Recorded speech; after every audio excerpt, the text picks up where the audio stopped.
Well, howdy there, Internet people. It's Belle again. So today, we're going to talk about Trump wanting troops back in Afghanistan. Y'all aren't going to believe this. Reporting has now come out that Trump is trying to get the U.S. back into Afghanistan. Trump, for really no apparent reason, when talking about Bagram Air Base in Afghanistan, said, quote, "We're trying to get it back, by the way."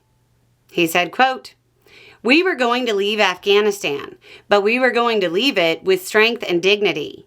We were going to keep Bagram, the big air base, one of the biggest air bases. We gave it to them for nothing." Fact check. The deal that governed the U.S. withdrawal from Afghanistan was one Trump negotiated. It did not include the U.S. keeping Bagram. Trump went on to say, quote, "We want that base back." At first, I thought he was having another Grandpa Simpson moment. But it turns out that reporting now suggests the Trump administration has actively been working to get the U.S. back into Afghanistan for months. Look, I'm going to be honest.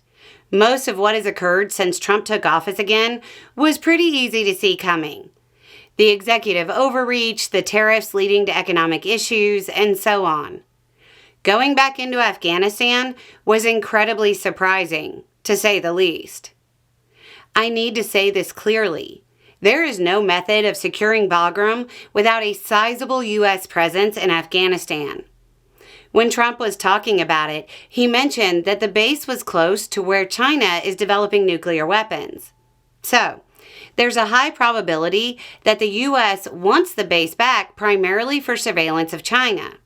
However, announcing that means the Chinese will begin to put pressure on the government of Afghanistan to avoid handing the base back to the U.S., if they haven't already. Let's be honest, the Chinese probably already knew U.S. intent. This administration isn't exactly getting gold stars in the secret-keeping department. China has far better relations with the government there, primarily because the U.S. was at war with the current government for decades. So, Chinese influence may keep the U.S. out of the country. Here's the important note about this. If the U.S. goes back into Afghanistan with a military presence, it's a matter of when, not if we are attacked.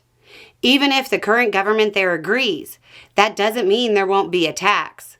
To the contrary, every non-state actor that wants to show they're tougher than those in power will look at the base as a method of demonstrating they, and not the current government, should be in charge.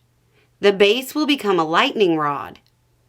This is an incredibly dangerous proposition by the Trump administration that may drag the U.S. back into a country and eventually a fight it doesn't want to have. Anyway, it's just a thought. Y'all have a good day.